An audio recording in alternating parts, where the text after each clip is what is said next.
Welcome to Dodgers Daily. Casey Porter here. So glad that you decided to tune in. Man, it was an off day yesterday, and I assure you that played right home for the Dodgers the other night after sweeping the Mets. You heard the players say it a bunch of different times. Hey, I talk about it a lot in baseball. In 162, you got to stay even keel, right? But there are times of your season that, hey, it's nice to get a victory, and it feels a little bit better than others.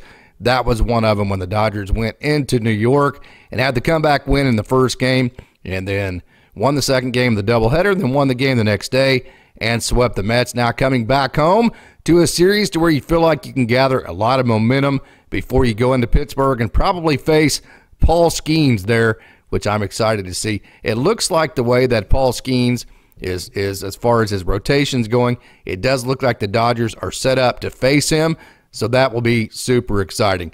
Hey, we covered the Mets series ad nauseum.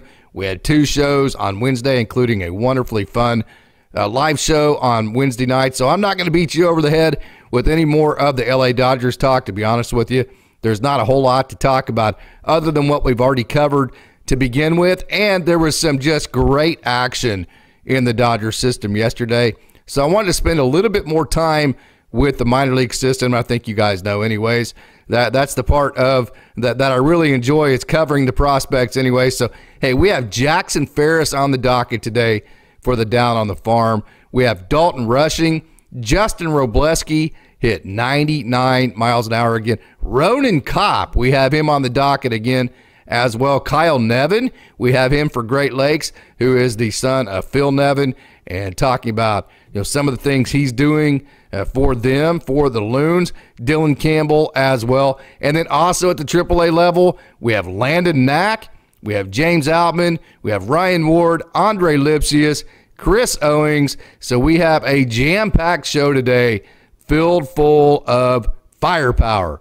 Superstar firepower, if you will. So, hey, with all the attention we've gave the LA Dodgers on Wednesday, covering all of that, with the Rockies coming tonight at home, we'll cover that game in our video tomorrow. And then also, hey, I've got Oklahoma State. They're hosting a regional starting today for baseball. They're in the Women's College World Series and softball, going to all of that as well. So it's a little bit hectic for me right now.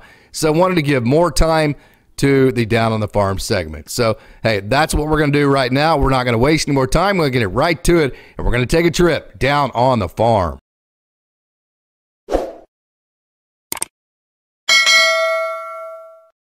Going to start our Down on the Farm segment with the High Great Lakes Loons. And, hey, not to skip over Rancho because they had a bad game or anything, but we have so many high-profile names like the young man you're seeing here, Jackson Ferris. We have James Outman, Landon Knack, all these kind of things, just to keep it kind of condensed and compressed for a single Down the Farm segment. Didn't want to cover too many guys to where they actually start getting lost in the shuffle. So we're going to start with Jackson Ferris here at the High A Great Lakes Loons level. Look at that nice little slider in on a righty. You're going to see high riding four-seam fastballs. You're going to see fastballs to the glove side, to the outside corner to lefties, and then, of course, that huge breaking ball. And then he kind of morphs that breaking ball, look at that big one there, into a slider that's kind of in between that big 12-6 type of shape to it. There's that fastball to the outer half, to the arm side there with the tail on it. So you've seen the fastball to the bottom part of the zone. You've seen fastball with tail. There's that slider I was talking about that's kind of in between that 12-6 there. You've seen the 12-6 curveball. You've seen a couple of sliders and the fastball at the top of the zone, and how he's able to get in on righties. There's that fastball at the top of the zone. And then also get that high riding four seam to lefties and then hit that outside corner and then sweep that breaking ball away from them. So you've seen the full arsenal, how he attacks both right-handers and lefties. Now, last night he went 5 1/3 innings. He did give up 2 runs, but through 4 innings, he was just absolute nails. He had 4 strikeouts. He had retired 11. See how he got on that righty there? He had retired 11 of his 14 hitters he had faced. He really hadn't been threatened. I believe only one guy had made it to second base at all. Boy, that is a huge curveball right there. And then Isaac Pacheco in the 5th inning, who is a second-round draft pick for the Tigers, a big-time prospect. I believe he's a second-round draft pick. Hit a home run. Hey, that happens sometimes. When you face great players, sometimes they get you and sometimes you get them, right? And then in the 6th inning, he tried to extend and gave up a double. Then Kelvin Ramirez had to come in, and the inherited base runner scored. So the final line for Jackson Ferris was 5 1/3 innings, and it was a total win for him because he extended into 6 innings. He had a bunch of strikeouts. He had a really nice line. And like I said, more so than anything, those are the results, but the process of it, as a matter of fact, 5 1/3 innings, 4 hits, 2 runs, 5 Ks, just 1 walk.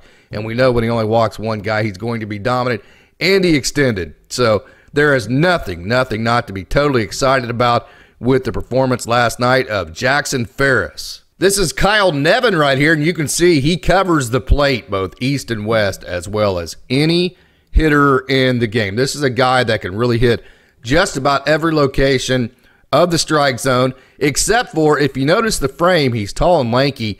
So like every other confident hitter, he struggles at hitting the pitch up in the zone. That part above the hands, we always talk about, hey, get the ball below your hands, right? Well, he let the pitch up in the zone is closest to your eyes. Of course, that one there was a hanger, and he actually banged it right there.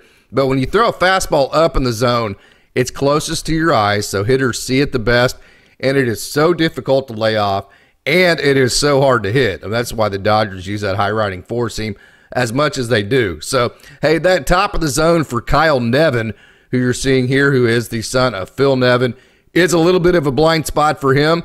That's typical of really good, really aggressive young hitters. That falls in the category, in my opinion, of guys that where it's a lot easier to slow them down than it is to speed them up. When Kyle Nevin, you can see, he wants to hit. When you have young guys that want to hit and they can cover almost all the strike zone and maybe they have a blind spot or two, that's okay. You can use the minor league process to close up those blind spots, get them to stop swinging at the pitches up in the zone, at least a little bit. I mean, we see it every night, even at the major league level, and even with the greatest hitters in the game, sometimes it's just too hard to lay off that pitch up in the zone, especially the fastball. So, hey, everything's relative, but use that minor league process to cover your holes, of which, in my opinion, Kyle Nevin has fewer of them than most hitters at his level. So I wanted to show you Kyle Nevin. He had 2 hits last night, a really nice game for the Great Lakes Loons. And like I said, wanted to show you how he covered the plate and kind of cover some of the process for him here in 2024. This is Justin Robleski, and the first thing that I want to talk about with him last night is that he had 4 walks, which I assure you, that pissed him off to no end because I know how much of a perfectionist he is. I know how just unbelievably competitive he is and how big and high of a bar that he sets for himself and that I have for him. Okay, so, whenever you have things that you want to talk about as far as the good and the bad, I always like to start with the bad, get that out of the way, so we can talk about all of the great. And actually, I bring up those 4 bases on balls to actually point out just how good Justin Robleski is, because I say it all the time. You use the minor league setting and you use the minor league grind to figure out all of the different aspects of a pitcher. So I say all the time that, hey, when a guy, especially like Justin Robleski, who hit 99 miles an hour last night, this is the second outing in a row where Robleski has hit 99, and from the left side, that is just absolutely awesome. So I'm saying all this just to say that Justin Robleski has the top-end stuff. He has the 6 different pitches. He has just crazy movement to all of it. He has very professional command, very professional sequencing, very professional execution. So when things go right for Justin Robleski, even if it was on a major league mound right now, major leaguers are not going to hit this guy.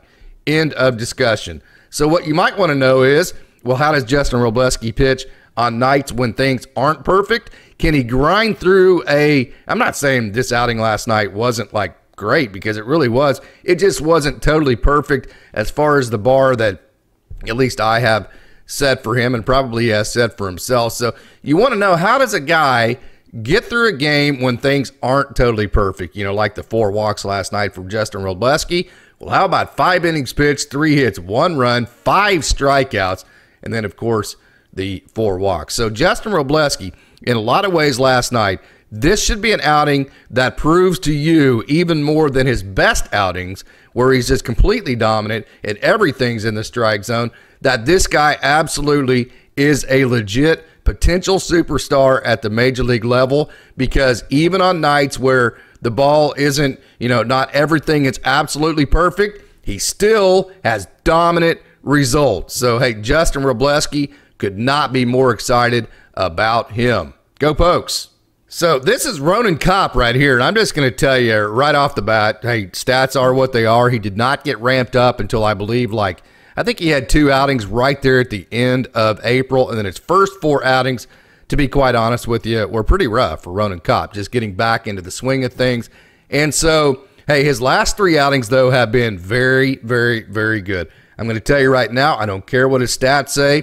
Again, it's all about the process. It's about the top end. He got moved to the bullpen last year. This guy is on his way to becoming an absolute weapon in the bullpen for the Dodgers from the left side. Last night, he gave up no earned runs, 4 strikeouts. As a matter of fact, his last 3 outings has been just simply fantastic. So Ronan Kopp, as the summer goes on, as he gets more and more innings underneath his belt, we're going to see, and of course, he's only, we've seen Emmett Sheehan and Michael Grove both get promoted straight from Double-A. So, hey, you're closer than you think when you're with Double-A Tulsa.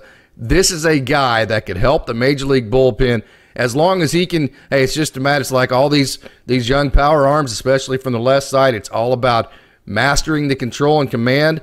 Once he hits a patch, which it's not if, it's when. When he hits the patch where he starts controlling and commanding the ball exactly the way that he wants to, just watch out, because I think this is a guy, probably not this year, but this is a guy that's closer to L.A. than I think people think, and he's a guy that when he gets on top of his game will be an absolute weapon coming out of the bullpen in the Dodgers system. This is Alex Freeland right here, and hey, we've been talking a lot about him as of late, and that's okay because he has deserved it. Look at that, right off the leverage center field wall. And hey, when you hit that opposite field gap, Coach Holt talks about it all the time.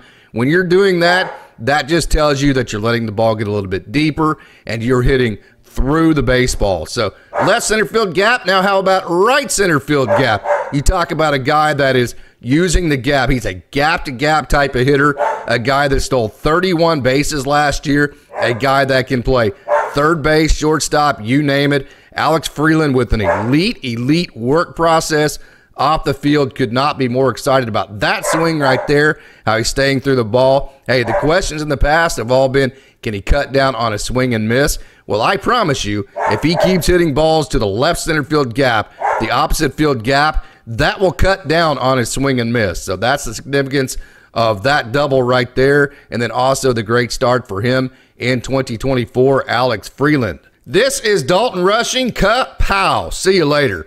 Hey, Dalton Rushing is absolutely heating up here in 2024. That is home run number 8.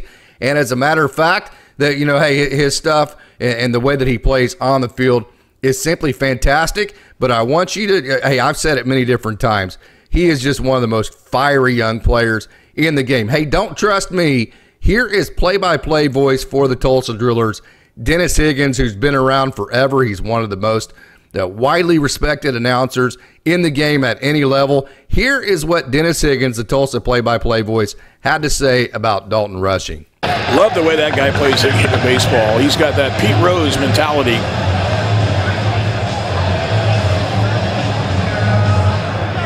Just exudes his enthusiasm and energy for baseball. So Rushing hit home run number 8 last night. Then the next at bat, he banged his second hit of the night into right center.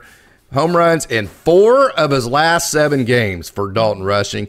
Dalton Rushing has hits in 5 games in a row, and he has 3 multi-hits in his last 4, and he's 8 for his last 17 with 3 home runs and 8 RBIs. Also, hey, I showed you a couple of Saturdays ago where he got Jack Little all fired up to where Jack Little just shoved against the Wichita wind surge.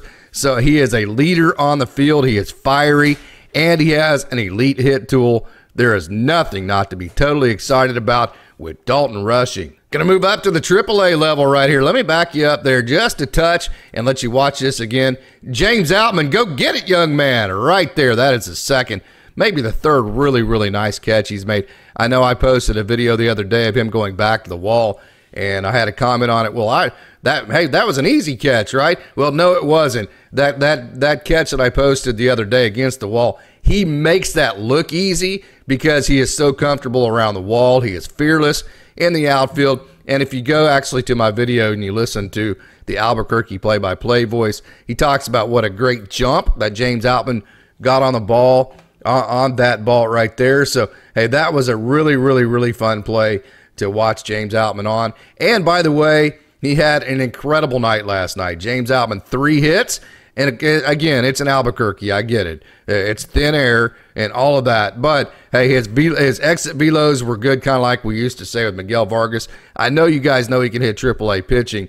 So what I like to do with him was explain the exit velos. The exit velos were good for James Outman, so they weren't cheap hits.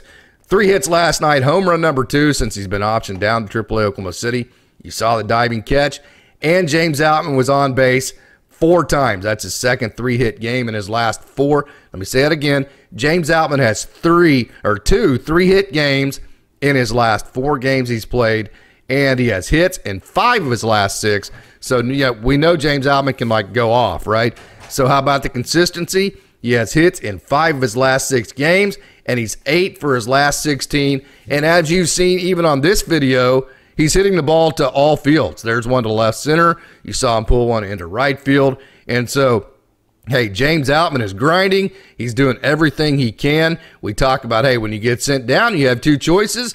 You can either pout about it and have the woe is me attitude, or you can put your boots on and pull yourself up and get back to work and get yourself back to being the great player that you always have been. Obviously, James Outman has chosen option number 2 and doing a great job. Hey, I mentioned the thin air in Albuquerque, and it makes it very difficult to pitch. As a matter of fact, a lot of times I don't even cover the games when Oklahoma City's in Albuquerque because it's like 30-run games. Well, hey, how about Landon Knack in the face of all that? 5 innings pitched, 3 hits, no runs, 5 strikeouts, 2 walks. Again, in a very, very difficult environment to pitch in Albuquerque. You see that nice fastball there. He was 92 to 94 on the fastball. So, hey, it's not about, now, he can rush it up there 96-ish every now and then, but it's not about, you saw the arm side movement there for Landon Knack. It's not about the velo. It's about the location. It's about the movement, and it's about sequencing and then being able to execute all of those different sequences to keep all the hitters off balance and guessing basically as to what's coming. And then also his slider. His slider last night had almost 3 feet. Almost 3 feet. There's that nice high-riding fastball there. Almost 3 feet of break to it last night. It had a 47% whiff rate, and his changeup was in the zone 62% of the time. So, hey, you've seen his fastball to the top of the zone. You've seen his fastball to the bottom of the zone. You've seen it inside. You've seen it outside. His slider was a ridiculous pitch last night, like I mentioned a minute ago, and his changeup was in the zone. And then occasionally he'll flip in a curveball just to keep the hitters, off of his fastball, just to steal a strike, as they say, every now and then. So, again, professional sequencing for Landon Knack and equally as professional execution. Very excited about where he is at right now. Wanted to talk about Chris Owings again. Another nice night for him. 3rd multi-hit game in a row. Home run number 5 right there that you're seeing for Chris Owings. He's played all over the field. He's played shortstop. Last night he was in right field. He's played center field. So this is exactly what the Dodgers like. Lots and lots of major league experience, veteran type experience, a nice catch in right field. He's versatile between not just, he can play different spots in the infield. He can play both the infield and the outfield. So I really think Chris Owings is a guy that, of course, the Dodgers cut Kevin Padlow the other day. And so, hey, you never know. They are definitely in results mode right now. I think if Chris Owings continues to climb and play good offense like he has as of late, I think he's going to get some looks because I think the Dodgers would like the fact, kind of like Kike and Chris Taylor, that they can play him everywhere. They would trust his major league experience. And also, he's a good athlete, and he still runs pretty well. And, you know, not only does he play different spots, he does a good job in all of them. So, hey, stay tuned. Just wanted to kind of put Chris Owings back on your mind. Cody Hosey, have a night, young man. How about 4 hits for the former first-round draft pick in 2019? I'm going to remind everybody, I talked to Jason Martin last year, and one of the comments that any of the players have ever made to me that sunk in the most was Martin. I've said this many different times, but he mentioned that everybody's timetable is different. Cody Hosey has continued to grind through injury after injury, and I'm telling you right now, see how he stayed back on that ball? It's not like his timing's perfect and everything's going just right. He is starting to have quick enough hands. See, let that ball get very deep right there. Still packed a punch. That tells you right there, A, he's totally healthy. His hands are back to being quick like he always has been. And by the way, that shows confidence, because when you don't have confidence, you go to feeling for the ball. You're always out front, and it's like you just don't let the ball get to you. It takes a supreme amount of confidence to let the ball get deep, because you have to trust how quick your hands are. You have to trust a lot of things about your swing to happen in a really fast amount of time, and you're seeing that with Cody Hosey. He's allowing the ball to get a little bit deeper, which shows a big trust in where he's at offensively. I say it all the time, when you let the ball get deeper, you're able to recognize location and spin a little bit better, and therefore you're able to make better contact. So Cody Hosey, 4 hits last night. Boy, and how about that? 3 of them, again, I know it's in Albuquerque, but 3 of his hits last night had exit velos of over 100 miles an hour, and his 4th hit last night was 97.3. So not only is he gathering hits, he's also hitting the baseball hard and squaring it up. 297 on the season, OPS 800. Been telling anybody for a long time about Ryan Ward, old Wardo, and his hit tool. Only young man to hit over 400 for an entire season at Bryant. So we know if you ever wanted to flatten his swing and make it a little bit more east and west, kind of like that hit at the top of the zone was right there, he could hit for average, but he's added that north and south type of bat angle a little bit more into his swing, which has gotten the ball in the air, and he's become a really pronounced home run hitter, a really pronounced power type hitter. This guy can hit home runs. This guy can hit for average. He's had periods of times where he's really dominated and then had an injury, and then it's really slowed him down. So I really think, and then last year, at point blank, there were times of the year to where Ryan Ward just simply didn't hit the baseball as well as he's capable of hitting it. So not going to sugarcoat that. But I'm telling you, this young man, I've said it many different times, he has as good of a hit tool, including Andy Pages, as far as the combination of power and hitting for average, as any prospect in the Dodgers organization. It may be the best one whenever he's healthy, he has long periods of time, and he's going well. This guy has that good of a hit tool. Now, the defense part of it, he plays some first base, he plays some outfield. He doesn't have the howitzer for an arm like Andy Pages does. He's not going to play center field like Andy Pages or Jose Ramos can. So he's a little bit pitch and hold from that aspect, but don't forget, the Dodgers promoted him to AAA and started him in AAA last year in 2023 ahead of Andy Pages. That's how much they think of him. Hopefully Ryan Ward can stay healthy. Again, he just got off the IL just about 3 or 4 days ago, so it's been just kind of on and off for him. Hopefully he can stay healthy and continue to show everybody how good his hit tool is. So wanted to finish this with my man Andre Lipsius. Hey, we talked about how the Dodgers, they made some adjustments with him to get the ball in the air. I mentioned in the last show, when people hear that, they think the Dodgers want him to hit fly balls, right? No, what the Dodgers want him to do is hit that right there. Hit line drives instead of ground balls. So if that's, say, like 5-6 degrees lower, that might be a 2-hopper that the shortstop gets to. But because it has maybe a 4 to 5 degree higher launch angle, that one right there, instead of being just a routine fly ball to the right fielder, now it is off the right field wall. So by raising it, you see it, these 2 hits right here are perfect examples of raising his launch angle to get it higher. The Dodgers are just trying to get him to hit more line drives, something of which they have definitely done with him. And then also, it's turned into home runs. He's led the PCL in home runs this year, as many home runs already this season. I believe he's at 13. I have not looked lately. Don't quote me on that. If it's not 13, it's really close to that. He is up there in the lead for home runs in the PCL. So it is equated to home runs as well, and I love the way that he hits the ball to the opposite field. But don't make, he hits the ball to the middle part of the field, which you know I love because it's the biggest part of the field, and that's where you gather your hits. He hits the ball to the middle of the field and opposite field almost the exact same clip. But don't make any mistake about it, although he's very good at doing that. He pulls the ball well north of 40% of the time, so he can turn on the ball and hit home runs as well. And this year, by the way, his home run to fly ball rate, meaning how many home runs is he hitting for every fly ball he hits, is twice as high as any other year other than when he started in high A for like 23 at-bats last year. So for any kind of long enough window to be able to gather any data, his home run to fly ball rate is twice as high as it ever has been. So I just think the Dodgers have unlocked something in Andre Lipsia's swing. He's another guy that can play everywhere. He's played a little bit of outfield. I think he could play outfield if you needed him to at the major league level. He could play second base, third base, first base, wherever you needed him to. So another versatile guy that can really, really hit that the Dodgers have unlocked, Andre Lipsius.